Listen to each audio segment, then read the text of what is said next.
Everyone remembers the financial and mortgage crisis. We put millions of dollars into this mortgage banking company, and then it just exploded. I realized that I'm not invincible. I'm not even all that smart. I'm just this naive kid. So we lost a lot of money on that, had to close the doors on that company. And that was pretty much the first domino that started to make everything else come down.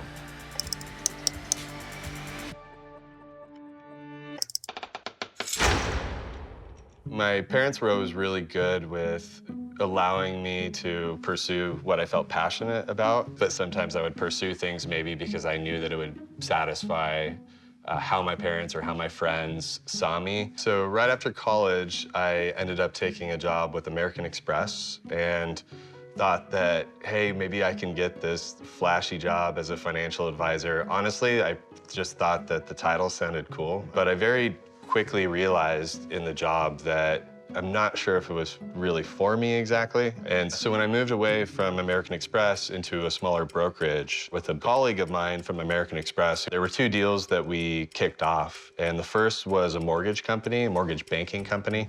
And this was close to 2008, so things were going really, really well.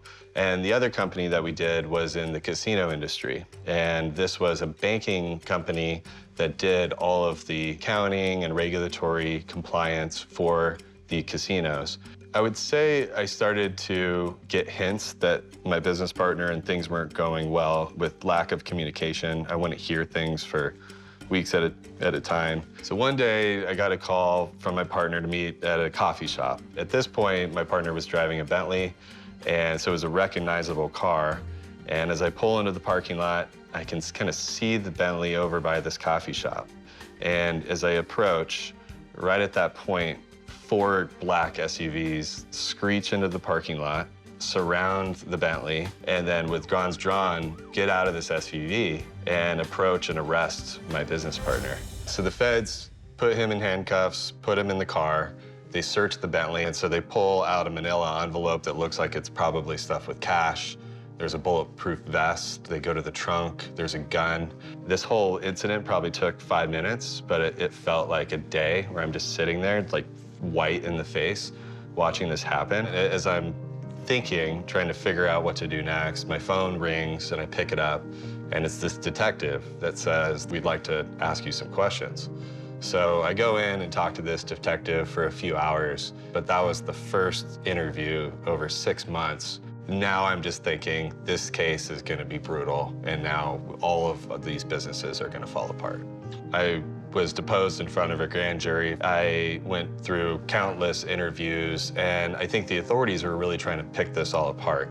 But what's wild is I'm 26 at this point. I'm just a kid, and I was so blinded by just this straight pursuit of trying to reach success and reach it quickly that I was losing all of my faculties of common sense. It's a long story about what happened through the court system after that initial arrest of my business partner. And through the court process, he got aggressive and sometimes threatening, just did things that he shouldn't have done. So the judges threw the book at him, and he actually got a 30-year sentence, which is one of the longest financial crimes-related sentences in Orange County history. As far as the charges, I was never worried about any trouble on my side. I didn't do anything illegal or unethical, and I always made sure that I was above board, but that didn't mean that I wasn't absolutely terrified about what was happening to my family's financial life and my financial life and these businesses that we put so much hope in.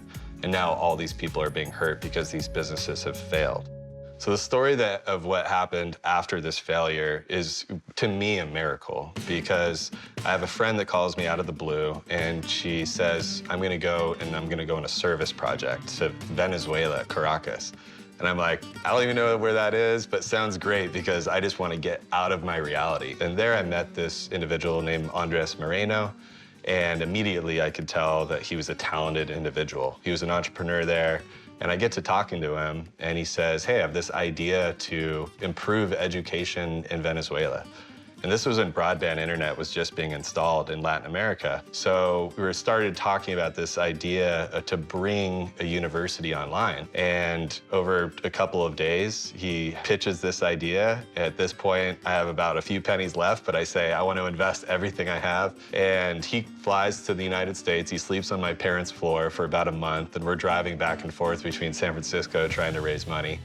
And eventually do. And this thing becomes successful, and it's called Open English. And down the line, he scales this thing and grows this company and raises $120 million, all from this idea in Venezuela on the coast, talking about changing education.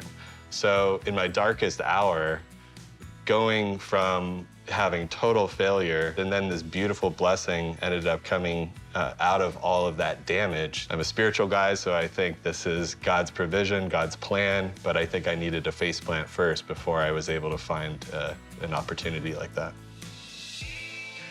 The idea that this company could do something for somebody and actually benefit the customer and benefit other people, that then became this new way of seeing my entrepreneur career as I move forward. So after the initial success of Open English, I was able to move into some philanthropy. So I worked with Pastor Rick Warren and his son and a great team to build some basically new companies, but all under this nonprofit umbrella. I did something called Tailspin, which is virtual reality. So you put on a virtual reality headset, you train people in VR. Right now, that's because of COVID, there's a lot of people that are training in VR instead of getting together. So that's been really interesting. And then most recently, I'm working on something called Vessel Health, which is a health and wellness card. You actually pee on the end of it and wait 3 minutes. You scan it with your phone. So instead of doing things in the lab, I would say for someone who goes through a faceplant, this is a short-term reality. The pain you're feeling right now is not going to last forever. It feels that way right now, and it feels like that's never gonna go away. But that will go away, and there will be a new reality that you find yourself into. There was someone I used to run with at Pepperdine, and he would say, as soon as your muscles are at the peak pain, it's like that's when you wanna push a little bit harder, because that's what's gonna set you apart from the other person that decides to slow down a little bit. That actually stuck with me when I was going through my faceplant, because unless I pushed a little bit harder through those worst times, I would have potentially just wallowed in my own sorrow and just continually relived what happened and then regressed into this really safe kind of version of myself instead of continuing to take risks.